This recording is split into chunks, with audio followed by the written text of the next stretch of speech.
All right, my friends, we are live. We got some things to discuss today.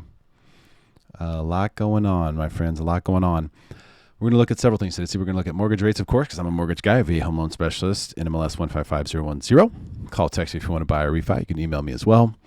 Paying attention to the mortgage bond market, we're going to look at rates. We're going to look at a poll that I did amongst professionals here in the San Diego real estate market to see what did they think is going to happen this year. What do they think is the state of the market? I'm going to show you some stuff that is totally just unbiased data. We're going to look at Bitcoin today as well, show you a couple things that we can learn from, and we'll just try to deliver as much value as possible here on the channel. That's what we do. Okay, so let's first begin with the poll. Actually, you know what? Let's show this first, and we'll come back to this. So let me get myself out of the way here. And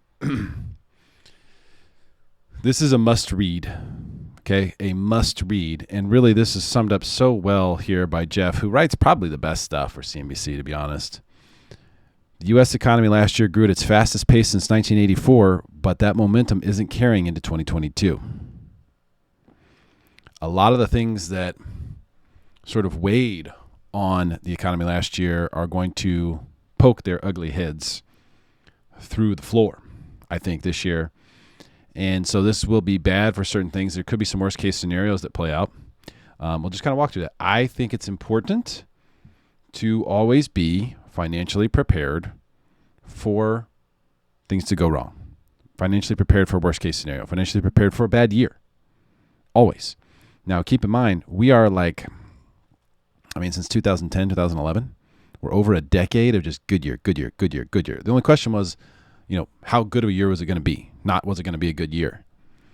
And we've had a few blips here and there, a few blips in that 10-year period, but not much. Not much, because the managed incline was aided by tons of government help. And so we have experienced that, and essentially that hand that has been feeding us is now pulling its hand away slowly. That's what the Federal Reserve is doing. They are pulling the giving hand away slowly. They're still pulling it away. A lot of people think they'll put the hand right back in if need be. So this is must-read stuff here.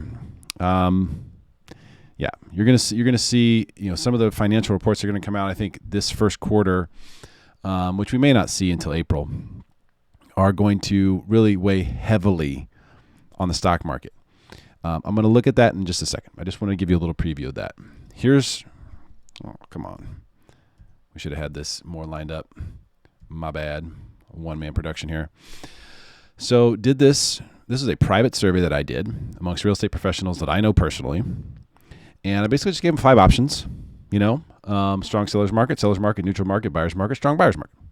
I didn't expect anyone to give me these 2 answers. What I wanted to see was just kind of what's the difference up here. Strong seller's market, don't see that changing. Seller's market, but see signs of balancing. So almost a third of the agents that I know and respect, and I sent this to, said, yeah, I see some signs of balancing. Now, is that anything to be worried about? What's a worst case scenario for San Diego real estate? What's a worst case scenario? Worst case scenario is that rates go up and continue to go up sharply, the way that they have in the last month, and buyers just exit stage left. That's a worst case scenario. We're seeing that start to happen. And so I don't think it's happening at a clip that should have us totally freaked out. But so far, we haven't seen any of the good signs from the bad information. Now, if you go and you just look at, well, Derrick, why did 68% of these respondents say that the strong seller's market and they don't see that changing? Well, because a lot of people, if you have listings, there's lines around the neighborhood to get into those listings. You're getting 20 offers, 30 offers, 40 offers. So there is the real estate monster is moving so downhill, and it has so much weight behind it, so much momentum. It would take a Herculean effort to stop it. But those things that could stop it are kind of happening. So I just want to keep a close eye on that stuff. And I like to get people's opinions, especially professionals who are anonymously voting on something like this, especially people who I know are smart and I know are working inside the market and know what's going on. I think it's valuable. So I just wanted to share that with you. Let's look at mortgage rates. Responsibility of everybody now. Realtors, loan professionals, friends referring friends. When you know that mortgage rates have gone up, spread the news. Not necessarily that it's good news, but it's reality. It's reality. And it can be tough. We know when mortgage bonds go down, like they have been here, that causes mortgage rates to go up, and vice versa. Inverse proportion there, or proportionally inversed. So we did get a little rally here, right? Remember, that was good news. We were happy about that. 5 business days in a row, and then we gave it all back in one day. And then we started making moves again here up to that resistance line, and we kind of got stuck there today. But only lost 6 basis points in the day. So what I was saying, and what I have said, I know, is that I hope that we just kind of are starting a new range. That's our best case scenario. Our best case scenario right now is that rates go sideways, and we have to just live with that. That's just what it is. We're not going to get a huge rally in bonds. It's not going to happen. There's not going to be like a great day to refi in the next 90 days or something, like a great day to lock in the next 90 days. That's just, we have to take that off. If some, miracle event happens or whatever, okay, but we can't make decisions based on some miracle event. The reality is the fundamentals show us our best case scenario is that we go sideways, and the Fed uses whatever bullets they have left in their Fed gun to keep us there, because we need them, or we wouldn't be here. We'd be way lower. The rates would be way higher. So we'll see how long they can hold on. How long will bondholders not sell? I don't know. But as of right now, and we're also going to do rate calculations. I should have mentioned that too. We're going to sign in. We're going to do rate calculations as well today. Do some live rate calculations. I want to keep doing that. I believe in transparency. I want people to see that. I want people to know what's really available in the marketplace. This is the kind of situation right now where like mortgage banks are really, really in trouble. A lot of them are just having to cut down to the bare bones of everything, and that's going to continue to get worse. We're going to see competition increase significantly in a lot of the automated real estate space, like listing side of things, with some of these different tech companies, in the mortgage space just across the board. It become very, very cutthroat. And I knew this would happen. I know I've been saying this forever, but it's actually, we're in the middle of it now. So that's kind of what's going on. And I'm not going to go and do the mortgage rate search. I'm going to save that for last, because it's just kind of a boring thing. I don't think everyone necessarily wants to see that, but I am going to show you what live mortgage rates look like today. This one is one that's just sort of a no-brainer. Majority of borrowers say taking on federal student loan debt is not worth it. Of course. In hindsight, oh yeah, all that free money they were giving me that I had to pay back one day, the day you have to pay it back, yeah, of course it's going to suck. Get as little student loan debt as you can. Please tell your kids, encourage anyone who's going to college, get as little student loan debt as possible, because they won't just give you a student loan for your tuition. They'll give it to you for whatever. Student loans are not just for tuition. When I was getting student loans in the late 90s, which I didn't get very many, I think I got $4,000 worth or something. And back then that felt like a lot. But I see people today, $80,000, $120,000, $150,000. Some people didn't even graduate because they weren't just paying tuition. Back then you had to only use it to pay tuition. You had to get a separate loan for your books. Now they just give you money just to live on. It's crazy. So be very, very, very cautious with student loans.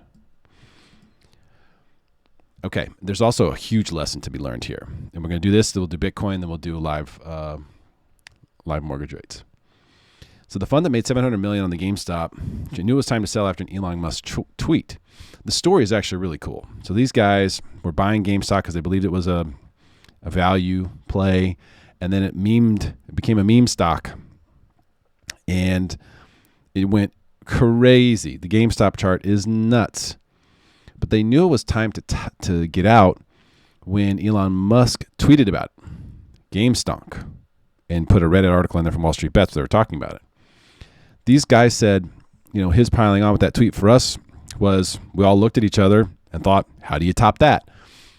So investor mindset. This is a very smart wealth manager, hedge fund manager, who said the way that these guys think is just a little bit different than your natural line of thinking, which is that, hey, when things are really good, he's saying, hey, it can't get any better than this, so that's the time to sell. Whereas when Elon tweeted that, how many people do you think went out and bought it? That's how retail gives their money to Wall Street right there. You think, oh, well, now I've got this confirmation. Elon Musk said it's good. I've got to get in now.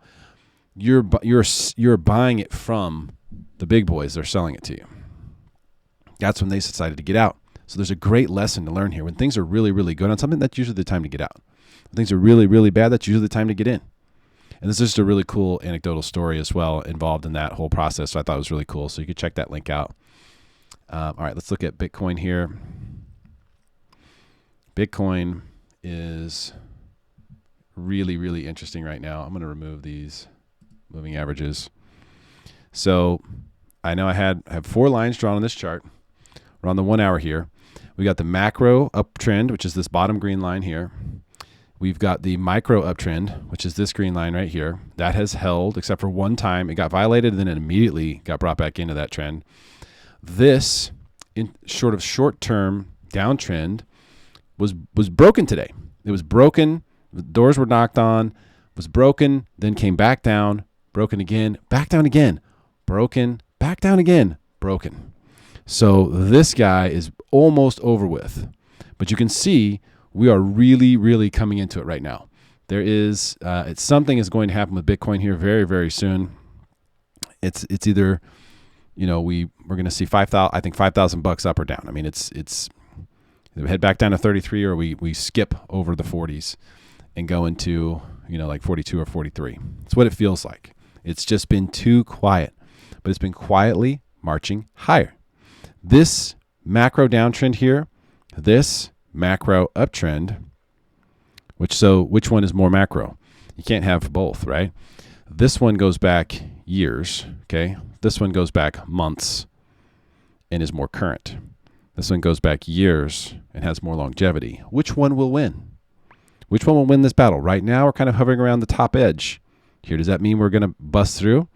Or will that macro downtrend that is more intermediate win this battle and ultimately shoot Bitcoin lower? There is some really interesting stuff going on here from an adoption perspective. What's happening in the whole space is very, very interesting.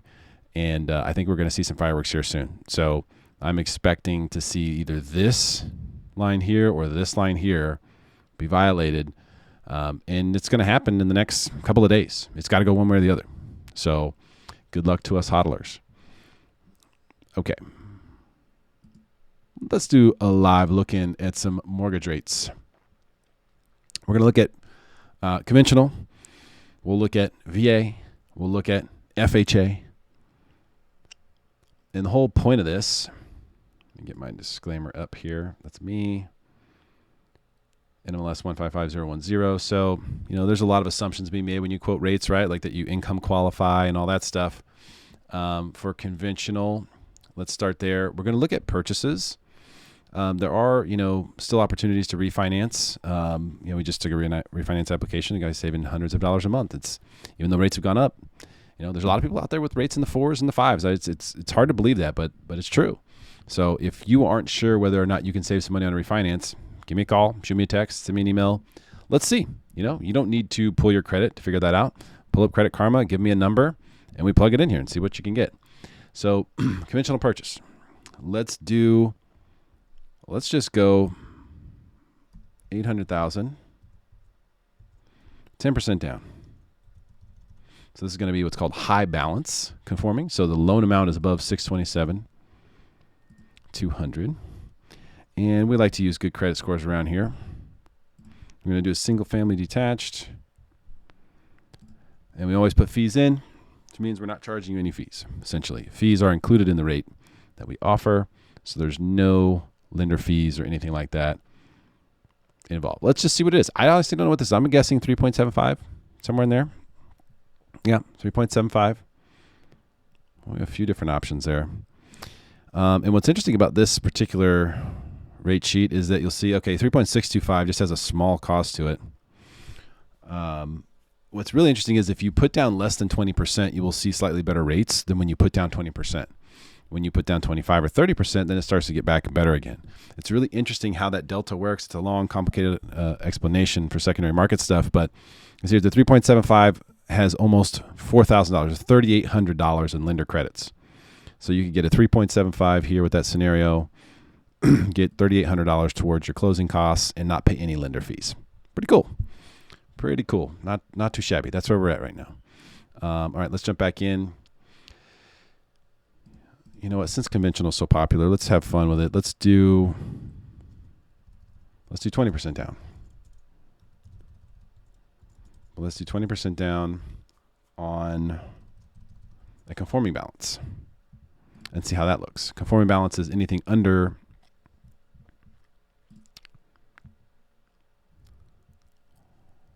$627,200. All right. So here, yep, 3.625 again is in there, this time with a credit. So slightly better to have 20% down and be in the conforming limit, but not too much. So we can pretty much here, we can kind of safely say, hey, conventional rates, purchases, 20% down or less, we're 3.625 to 3.75. That's where we're at. You can get lower rates than that if you have a lot of equity or if you're putting a lot of money down. But I'm not going to go through every scenario here. We're just going to go through a few just to kind of give an idea. Hey, this is where rates are at. Where are rates? This is it. This is them. We'll do VA next. And a lot of times the VA, what's cool about VA is it doesn't really matter. The down payment doesn't play a role really in what the rate is. So we'll just do a high balance VA and then a conforming balance VA. So high balance, anything over 627,200. Sorry, 647. Why do I keep saying 627? 647. 647,200. 3% high balance here. That's no fees, and then $61 for that 3%. So we're kind of in the threes there. Let's see if we get 2.875. If we drop this down. Of course, now it would be tough to find a single family for 600. That's the trouble. So what we'll do is we'll do this just to kind of see what the comparison is, and then I'll go back and switch it to a condo. Condos always have a little bit higher rate. Okay, 2.75. So if you have a detached there, 2.75 is still in play. And then let's go ahead and make it a condo and see what that does to our 2.75.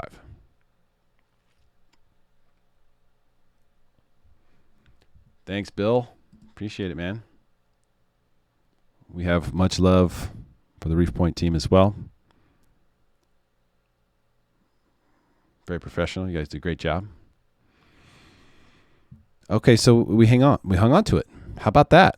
I did not expect that. So we switched it to a condo, and we still hold on to the 2.75. So that's cool. Good to know. 2.75. It'll hang on by a thread, but it's there. It is there. 2.75 for conforming balance VA is alive and well. And FHA should be very similar. Let's check this out. So I didn't change anything on here except for FHA. So we're going from VA to FHA, exact same scenario. Actually, I need to put a down payment in here.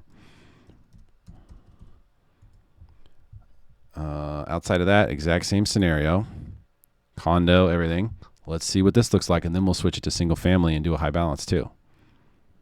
Okay, so there you go. So FHA. So to all my VA buyers out there, look at this. Even the other government program that is supposed to sort of simulate the looseness, the liberal nature, the open nature of the VA for non-veterans, 0.25% higher.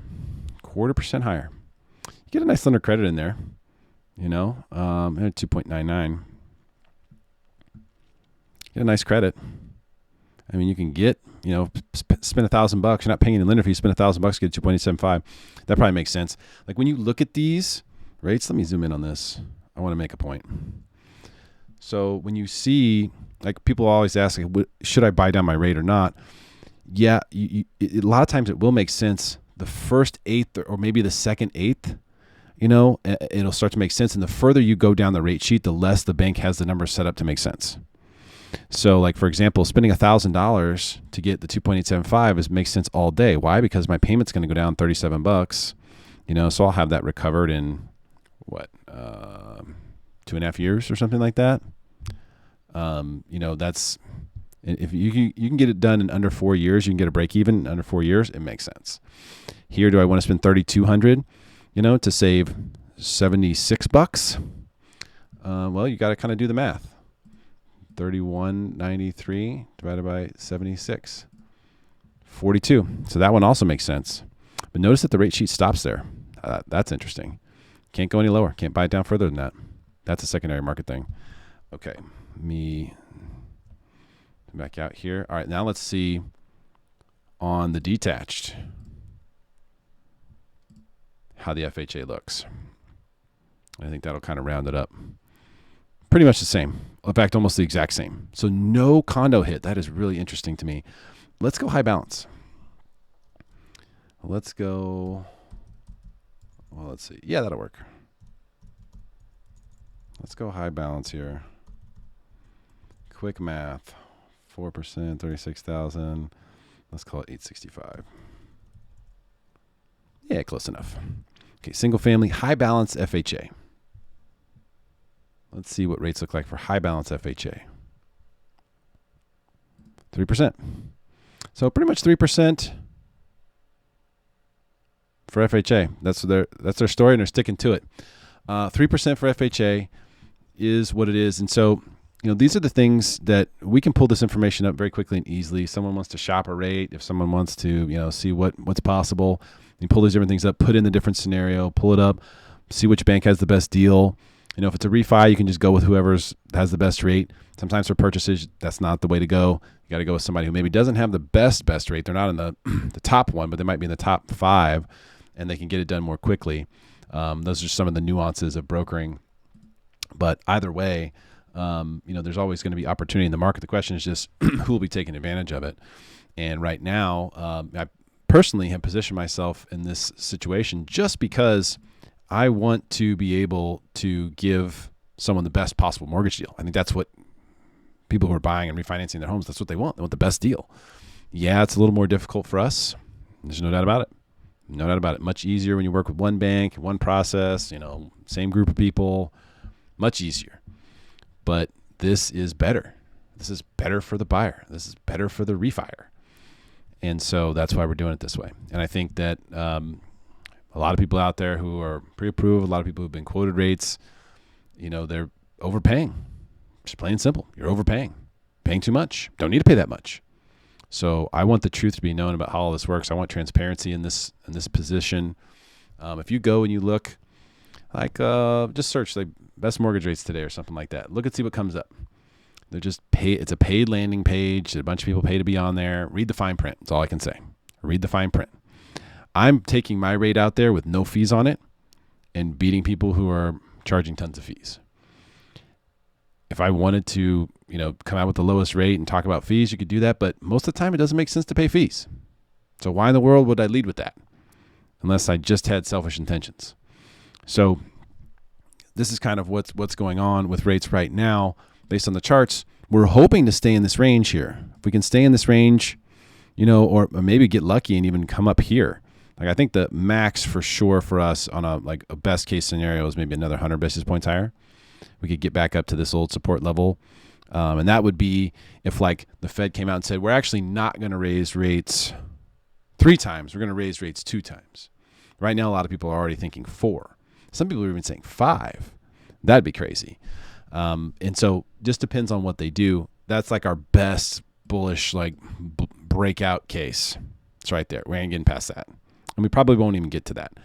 Truthfully, being honest with ourselves, our best case is to stay in this range here. If we stay in this range, we know where rates are right now. I just went through them. And let's hope they stay right there because that's not bad. That's not bad. Those rates we're talking about there, 3%, 2.75, 3.75 for conventional. That's not bad. That's not bad. That'll work. That'll work. We lose another 0.5%. Okay. It turns out the Fed is going to cut, 4 or 5 times. We lose another 0.5%, maybe more. And then it starts to become worrisome. Then it starts to become okay, Well, I don't know if buyers are going to be okay with the counteroffers that are coming out right now and the higher rate. I don't know. Time will tell. All right, guys. Hopefully that's helpful for you. Give me a call. Need to buy, need to refi, want some information on a home loan. That's what I'm here for. Here to help. Here to give you the truth. Here to give you a great deal. Have an awesome day, and I'll see you soon.